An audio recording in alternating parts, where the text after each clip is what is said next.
Granyt Fusion, Leonardo, I think this account can have both. Hello everyone, Bront, CatHerder here. We're having some fun talking Raid Shadow Legends, brought to you by Polarium and Raid Shadow Legends itself. We are here to talk about the free-to-play, talk about the Granyt Fusion, and the potential for Leonardo events or not Leonardo events. But I have pulled some shards. Hopefully you saw that video. I started on Saturday, and you know, I got some good champions. I have some champions to build, and I've been doing the events, and I figured I would be checking in with the free-to-play, show you a little bit about what I'm kind of still doing on the free-to-play, what I'm working on lately. You guys like to see the updates on that, but also I wanted to show you some of the ways that I have made it efficient to do the fusion. So where I am still in a very good position to get this fusion done, and I don't think I'm going to need any more shards from this point on, other than a few mystery shards, which, you know, that's kind of what they're for. So let's talk about the fusion. Let's talk about where I'm doing things like champ training and what I'm resorting my resources for, and how I'm improving this account while doing the fusion and preparing for Leonardo. So first off, I want to talk a little about the actual fusion itself. I currently have 6 of the little puppers up here, and as you can see, I have 3 of them that are already level 40 ascended and level 40, well, level 4 ascended, level 40, I should say. And I have the other 3 are level 4 ascended and are level 26. So these guys currently live in my campaign, and they are being leveled up in campaign as I'm doing my daily campaign missions, and once I am done with those, I will swap out for the next ones. We are also doing, of course, the champion training event, so I actually took all of these puppers and trained them up as part of the champion training event, and they've actually provided some fairly good points for me. Now, I've been able to book some champions as well. I've been able to work on some other champions I've wanted to work, and honestly, I have gone far and beyond on the champion training tournament. If we actually go and take a look at this puppy here, I am closing in on getting this tech. In fact, I'm going to get this top piece here. I might even get this 4-star basalt. I'm not sure. I'm going to kind of play that by ear, but if I'm not spending too many resources prepping for it, I think it may not be a bad option to go grab this 4-star basalt, because you just don't get an opportunity to get this too often. And for me, where I cannot do some of the hard Curse City, this is one of the only opportunities I'm going to have to get that 4-star basalt outside of some of the Titan events where they've allowed them to be earned beforehand. So with that, that seems like a reasonable thing for me to be spending resources on, as long as it's not going to endanger me getting the champions I want. And it's not, because this isn't taking any shards, this is taking energy, and I've got plenty of energy stored up. How have I had plenty of energy? Well, we actually won our personal rewards, and I got 2,000 energy dumped into my little thing there because I did not collect it from the personal rewards from CVC. Now, obviously, that, you know, relies on a clan that actually can win CVC, but I played CVC smart, knowing what I needed to do. I spent my resources wisely. I ended up forging a lot of gear, which is going to absolutely help the account as well.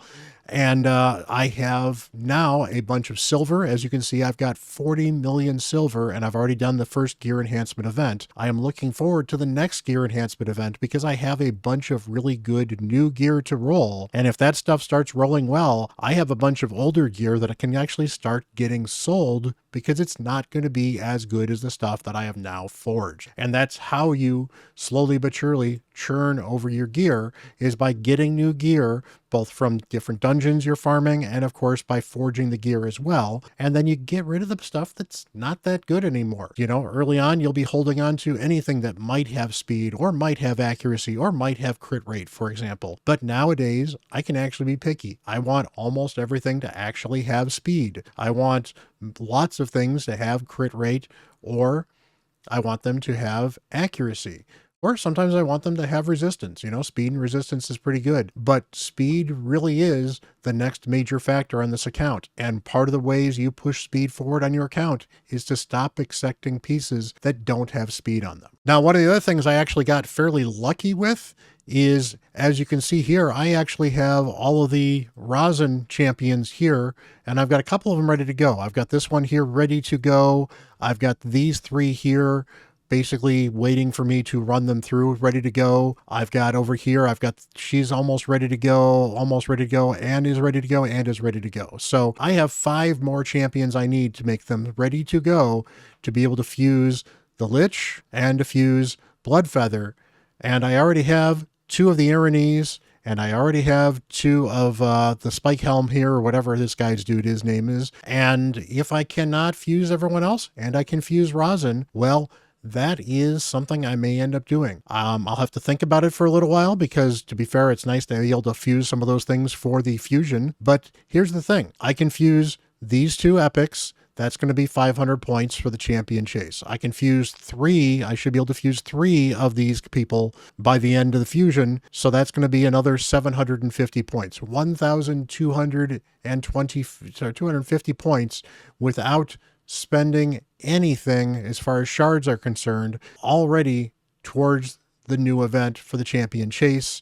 Plus, I have Yannicka, I have Yakarl, I've got Akoth here.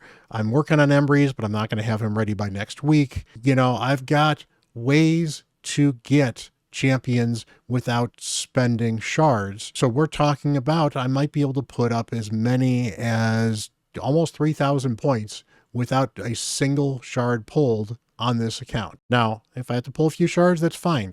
I've got some voids here. I've got a bunch of ancients here. Obviously, I still have a ton of mystery shards here. I've been pulling a bunch of mystery shards. I need to pull about 50 or 60 more. I've been burning through campaigns, so I've been earning a bunch of mystery shards, however. And of course, I still have my primal shards and my sacred shards here as well. In fact, I got another sacred shard from Clan Boss, so that's great. I am at 12 right now.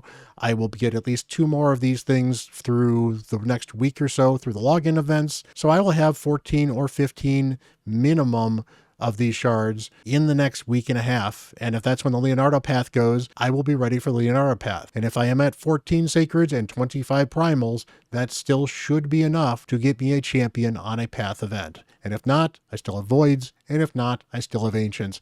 And if desperate, I still have mystery shards. And I'll have another week or 2 of clan boss farming if that's what's going to actually happen. That said, Polarium's talked about the dates not being 100% accurate. I would not be surprised if the dates get pushed back a little bit, possibly because either they overlapped the Titan events a little too close, or perhaps there's going to be some other special week event for Granyt Soul or something like that. Although I suspect what they're going to do with that, honestly, is they're going to, in the champion chase, put his 5-star soul, and then there's not going to be an event for Granyt. It's kind of what they did with the other fusion that happened during the Chaos Awake stuff.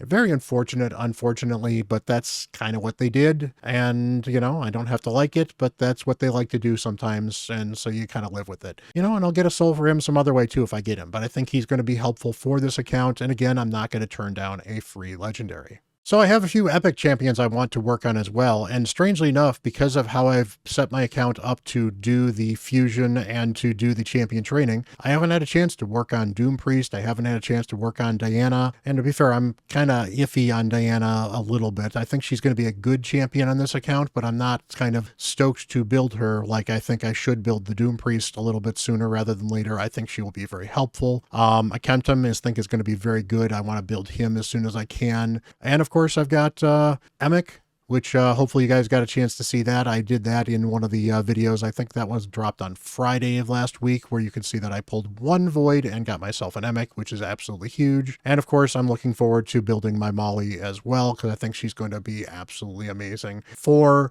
Hydra, as well as the Dwarfen faction, and a lot of other content possibly as well. And Emic, I think he's going to solidify my Iron Twins. My Iron Twins is not quite 100% on level 15. I lose about 1 in every 20-ish fights, which is a little annoying.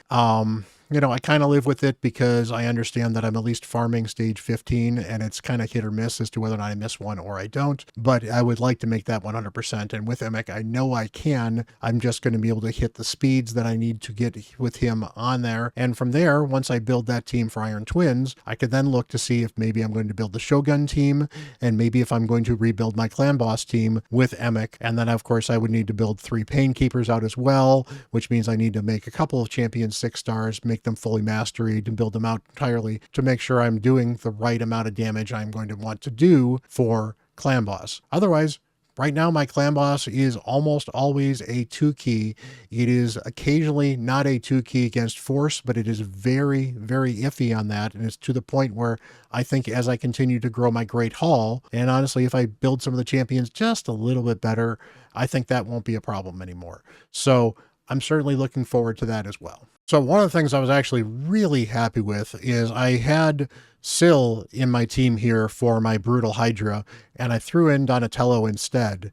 And I almost didn't 1-key, and I ended up restarting the thing. I did this live on Twitch, so if you ever want to check me out on Twitch, I do Twitch on CatHerdays, aka Saturday, and you can watch me. I usually run my 1-key that I manually run of Hydra on my free-to-play, and then we do takeovers. I do a few other things. We chat about stuff, and we have a lot of fun, because fun is mandatory on the channel. And you know, I got to coach in this. I ran it twice. I ran it the first time and had to reset it because it just didn't quite feel right. And I started losing champions because, well, you know, RNG happens with Hydra. But this run here, 41.8 million, I believe, is the best key I've ever run. Unfortunately, because I ran a key on Nightmare, I can't tell because my Nightmare key shows up, and that all 1.2 million that I did in Nightmare, well, you know, it's there. It's not a big deal. So this team here is, I used to have Syl. I don't have Syl anymore, so I've got Donnie instead. What I think will actually happen is I think Molly will slot in for Skaramus,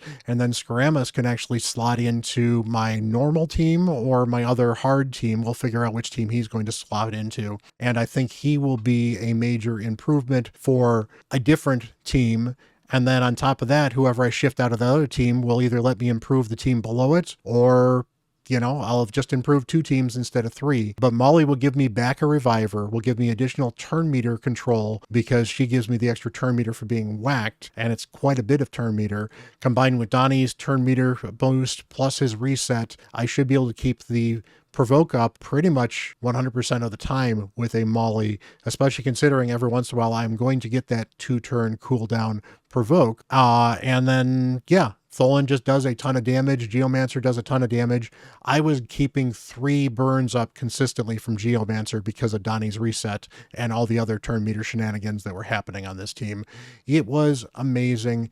And, you know, it is nice to see Donatello impacting this account in all kinds of really cool ways. So one of the problems that I was worried about is the Gear Hunters event. And I told you I spent a lot of time running some campaign.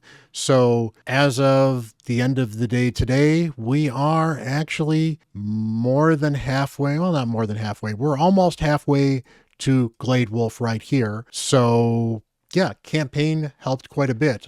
Running campaign probably got me about 800 of these 1,700 points right here. And on top of that, I got a bunch of champions, some XP, and I got some extra silver out of it. And I've improved my account significantly, and I didn't have to spend energy in places I didn't necessarily want to spend it. Now, the first Gear Hunters, or whatever it's called, I'll call it Dungeon Divers half the time. I'm still figuring that out. But the first one, I had to dump a ton of extra energy into Fire Knight, which was fine. Fire Knight is a good place to dump extra energy if you're going to dump extra energy somewhere, especially during an improved Savage event. So I got some really good gear out of it. And since I'm now farming stage hard 6, that gave me actually some really good gear out of it as well. So that felt really good. But I'm going to be able to do this Gear Hunters. We still have some time on Dragon. In fact, what I'll probably end up doing is I'll probably spend some time farming Dragon, probably get this 4-star chicken here because, you know, why not? It's a 4-star chicken. It's not going to hurt the account. Get myself some extra speed gear, maybe get the top 10 here, maybe not. Looks like probably not the way this event is running. And that will be great overall for giving me extra gear to sell, so give me some extra silver, and it will make the other event that I was worried about, aka the gear enhancement event, not really a major issue. As you can see here, I've got 41 million silver. It takes me between 10 to 20 million silver to do a gear enhancement event, and it really does depend on how high I'm rolling stuff, how far I'm rolling stuff, what I've rolled ahead of time, and to be fair, if I'm rolling some accessories or if I'm rolling regular gear. So it is going to be not that hard for me to do the enhancement event. Dungeon Divers, this next Dungeon Divers shouldn't be a problem. We have one more day of Dragon, and then after that, I believe it is going to be Spider. It might be Ice Golem. regardless of which one it is, I will be able to then spend some extra energy and some extra gems finishing that one on the first day. And that will also help me finish the gear enhancement or the gear divers or gear hunters or dungeon enhancements or whatever. I'm old. So I'll be able to do that without spending too many gems. I mean, if I have to spend 10 refills of gems to get that event done, but 10 refills of gems gets me gear hunters done as well as finishes whatever dungeon tournament that's going to be starting up on, I think, Monday. Fine. That is a good compromise. That is a good use of energy. And that means that I'm then going to be able to take some of the time off afterwards to maybe run some people through Minotaur. And that's really the reason why I haven't actually done some of these other champions I'm working on, is I want to be able to run them through Minotaur, but I'm afraid of spending too many gems in Minotaur. But the fact that I have almost 1,500 gems here, and I have 6, almost 7, and almost 8 of the rares that I need to fuse this guy, I'm almost halfway there, and I'm still at almost 1,500 gems. That tells me I'm doing a good job managing my resources, and it tells me that, honestly, if you prepare and you go in with the right mindset and you run it efficiently, you too can do almost any fusion. You just got to save your shards, and you got to be wise with how you spend your gems and your energy. So there is a bit of a free-to-play update / coaching session on how to tackle a fusion.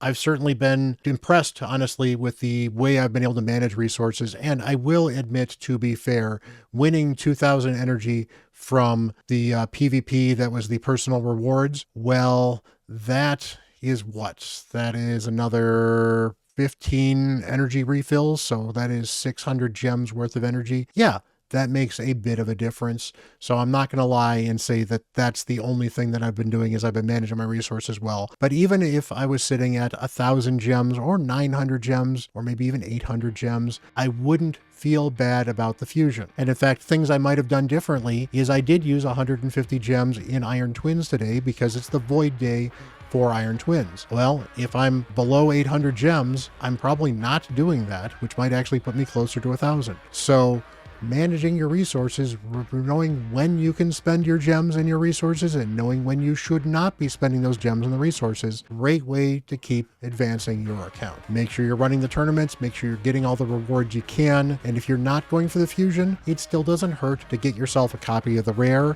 and honestly, I would recommend a copy of the epic, and you should be able to do that without burning yourself out, burning your shards, and you end up with a good rare and a good epic, and it never hurts to have good champions on your account. So hopefully you guys have found this kind of inspiring, kind of entertaining, kind of helpful. I do appreciate you guys. I know you guys love to follow along with this account because it's, I've been growing in front of you guys, and I know that can mean a lot to people that are following along, that have been in similar levels of progress or have spent a similar amount of money or are just kind of looking for inspiration about how to make the most out of your account. Hit that like button and hit that subscribe button. If you like seeing content like this, if you like learning how to make the most out of your account, and you like to unlock the fun of Raid Shadow Legends, because that's what I'm here for.